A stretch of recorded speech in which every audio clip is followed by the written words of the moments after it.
হ্যাঁ মহুয়া, এই বিজনেসটা আমরা যে যে কারণে করি তার মধ্যে একটা হচ্ছে যে এটা সুরক্ষিত ভবিষ্যৎ, আর ভালো ইনকাম তো অবশ্যই।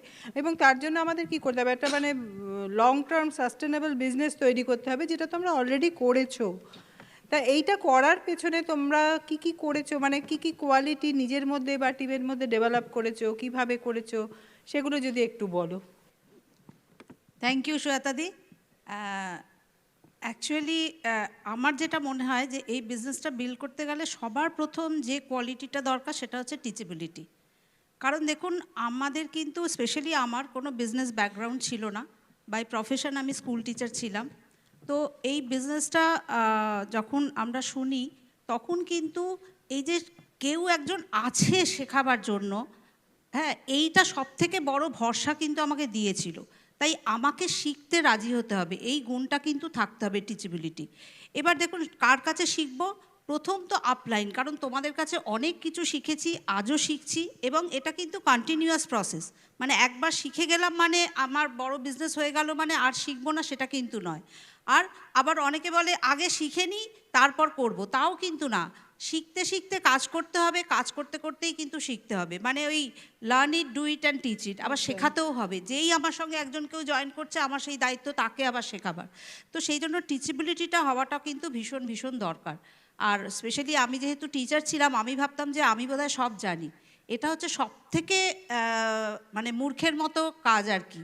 কারণ আমি হয়তো আমার সাবজেক্টটা কিছুটা জানি কিন্তু এই বিজনেসটা জানি না। সেইটা কিন্তু মোস্ট ইন্টেলিজেন্ট পার্সনরাই কিন্তু টিচেবিলিটি হয়। তাই থ্যাংক গড যে দেরিতে হলেও সেইটা বুঝতে পেরেছিলাম। এবং তারপরে যেটা দরকার সেটা হচ্ছে অ্যাকাউন্টেবিলিটি। কারণ এটা কিন্তু শুধু আমাদের বিজনেস আমি মনে করি না। যদি সত্যি আপনি একজন সাকসেসফুল রেসপেক্টেড পারসন হতে চান, তাহলে কিন্তু এই অ্যাকাউন্টেবিলিটি হওয়াটা কিন্তু ভীষণ দরকার, অর্থাৎ কথা দিয়ে কথা রাখা। হ্যাঁ, কারণ আর স্পেশালি আমাদের বিজনেসে তো আমরা মানুষ নিয়ে চলি। তাই প্রত্যেকটা মানুষের কাছে কিন্তু যে রেসপেক্ট বা একজন প্রেডিক্টেবল লিডারকে মানুষ চায়, সেটা কিন্তু তখনই হবে যদি আমরা এই কথা দিয়ে কথা রাখি। আমি যদি কিছু বলে থাকি, আমার আপলাইনকে যদি বলে থাকি, সেটাও সেই কথাটাও আমাকে রাখতে হবে।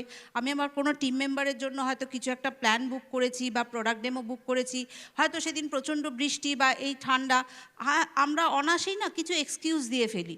হ্যাঁ, তো সেইগুলো তো কখনোই করব না। কারণ আমি যদি কথা দিয়ে থাকি তাহলে যাই সিচুয়েশান আসুক না কেন, তাহলে কিন্তু সেই কথাটা আমাকে রাখতে হবে। এইটা করতে করতে কিন্তু আপনি একটা ব্র্যান্ড হয়ে উঠবেন। তাই এই গুডউইল ব্র্যান্ডটা কিন্তু দরকার, কিন্তু এটা কিন্তু কখনোই একটা ব্যাড উইল যেন আপনার, মানে ব্যাড এক্সাম্পল যেন সেট না হয়, যে আপনি কখনোই কথা রাখতে পারছেন না, তাহলে কিন্তু আপনি কোনোদিনই এই বিজনেসটায় সাকসেসফুল হতে পারবেন না। এটা কিন্তু আমরা দেখেছি, মানে যা অনেকেই তো প্রচুর কাজ করে, অনেক কিছু তার হয়তো গুণ ছিল, কিন্তু এই ছোট ছোট এই জিনিসগুলো না থাকার জন্য কিন্তু তারা বিজনেস থেকে হারিয়ে গেছে। নিজের ভ্যালুটা কমে যায়। একদম নিজের ভ্যালুটা কমে যায়, এক্স্যাক্টলি। আর যেটা আরেকটা জিনিস বলবো যে অনেস্ট, ভীষণভাবে সৎ থাকতে হবে। কারণ আমরা আমাদের এই বিজনেসটা কেন, জীবনেই আমাদের সৎ পথে চলার গুণ আমরা ছোটোবেলা থেকে শিখে এসেছি। তাই এই অনেস্টিটা ভীষণ দরকার, কারণ এই বিজনেসের ফাউন্ডেশনই হচ্ছে অনেস্টি অ্যান্ড ইন্টিগ্রিটি নিয়ে বিজনেসটা বিল্ড করা। তাই আমি যদি নিজে অনেস্ট থাকি, আমি কিন্তু কখনোই আমার টিমে কোনো বাজে কাজ করতে কিন্তু বা ভুল কাজ করতে কিন্তু আমি অ্যালাউ করব না। কারণ আমাদের এই সিস্টেমে যে কার্ডিনাল রুলস অলরেডি রয়েছে, যেগুলো করব না, কি কি করব তো আমরা শিখব, কিন্তু কি কি করব না সেটাও কিন্তু আমাদের জানতে হবে, শিখতে হবে এবং মানতে হবে। হ্যাঁ, এবং সেখানেই কিন্তু আমাদের অনেস্টির প্রশ্নটা আছে। আর কার্ডিনাল রুলস মানে কিন্তু শুধুই ওই 3 কার্ডিনাল রুলস নয়, A to Z cardinal rules কিন্তু আছে। হ্যাঁ, মানে আমরা এই যে প্রোডাক্ট নিয়ে আমরা কাজ করছি, আমরা কখনোই কিন্তু প্রোডাক্ট এই কম প্রাইসে বিক্রি করা বা স্টোরে দেওয়া বা অনলাইনে দেওয়া, এগুলো একদম নো। বা কাস্টমার স্ন্যাচ করা বা এবিও স্ন্যাচ করা বা কোনো মানি মেসিং, এগুলো কিন্তু আমরা একদমই কিন্তু নিজেরা তো করবই না। আমার টিমে যদি কোথাও হয়, সেটাও কিন্তু আমি সঙ্গে সঙ্গে সেই জায়গাটায় গিয়ে কিন্তু আমি সেটাকে কারেক্ট করার চেষ্টা করব। তাই অসিতাবোধা বলেন যে মানে কারণ এইগুলোই আমাদের বিজনেসের ভিত।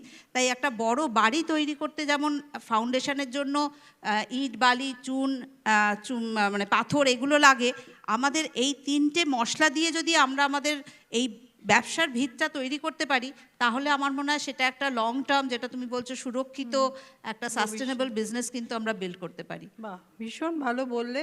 মানে এটা তোমরা মানে ভীষণভাবে ইমপ্লিমেন্ট করেছো বলেই আজকে তোমাদের এত বড় বিজনেস।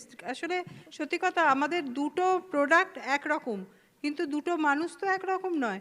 তাই এতগুলো মানুষকে নিয়ে যখন চলতে হবে, তখন আমাদের এই তিনটে জিনিসের ওপর গুরুত্ব দেওয়াটা ভীষণ ভীষণ জরুরি।